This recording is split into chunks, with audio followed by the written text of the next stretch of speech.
নমস্কার বন্ধুরা, আজকে আমাদের ঘরে দই দিয়ে পটল বেনেছে। তো এটা শুরু থেকে লাস্ট পর্যন্ত দেখার জন্য ভিডিওতে বেনে থাকো। তো সবার থেকে আগে আমরা পটলটাকে নিয়ে ছিলে দিব।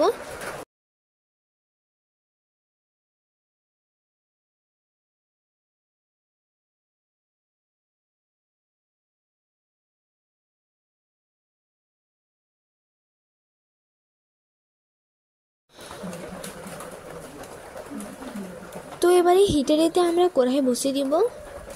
কড়াই বসাবার পরে সব পটল আমাদের ছিলা হয়ে গেছে। কড়াইতে এবার সরষের তেল ঢেলে দিব। পটল ছিলার পরে এবার আমরা আদরককে ছিঁড়ে দিব।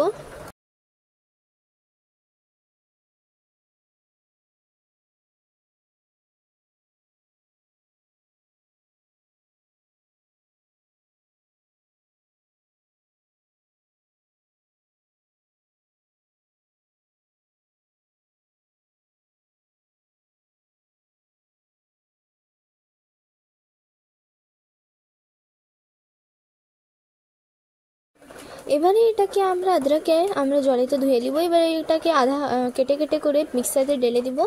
এবার লসুনটাকেও আমরা ছিলে দিব। লসুন ছিলার পরে আমরা লসুনকে কেটে করে ওই মিক্সারেতে ঢেলে দিব।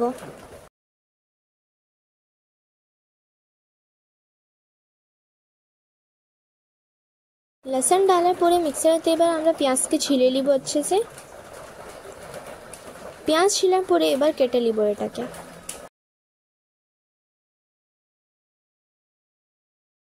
তো এবারে আমি মিক্সারেতে পেঁয়াজ কেটে করে ঢেলে দিয়েছিলাম, ওটা পেস্ট বেনে গেছে। এবার আমরা যে সরষের তেলটা গরম করতে দিয়েছিলাম ওটাতে পটল ঢেলে করে আমরা ফ্রাই করে নিয়েছি। আর ওই তেলেতে এবার আমরা পাঁচফোড়ন ঢেলে দিব।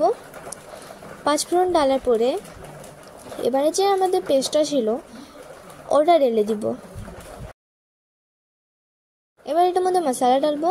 হলদি ঢেলে দিব, লাল মির্চ পাউডার ঢেলে দিব, দেगी मिर्च पाउडर ঢেলে দিব, ধনিয়া পাউডার ঢেলে দিব, জিরা পাউডার ঢেলে দিব। এবারে নমক ঢেলে দিব স্বাদ অনুসারে। এবার এটাকে পুরো আমরা ভালো করে চালাবো।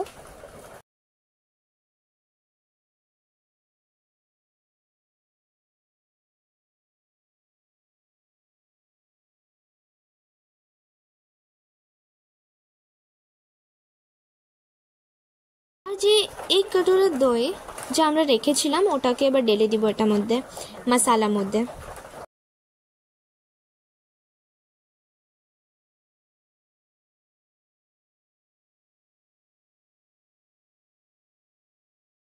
এবার টেস্টি মাত্রাতে এটার মধ্যে চিনি ঢেলে দিব। আর যে পটলগুলো আমরা ফ্রাই করে রেখেছিলাম ওটাও ঢেলে দিব। তো এবার এটা ভালো করে আমরা চালিয়ে নিব। এটা বয়েল হচ্ছে এখন। তো এবারে যে দই দিয়ে পটলের সবজি আছে এটা অনেক টেস্টি লাগবে। Thanks for watching, subscribe to my channel, like share comment. আপনারাও এটাকে জরুর ট্রাই করবে, অনেক টেস্টি লাগবে খেতে জন্য।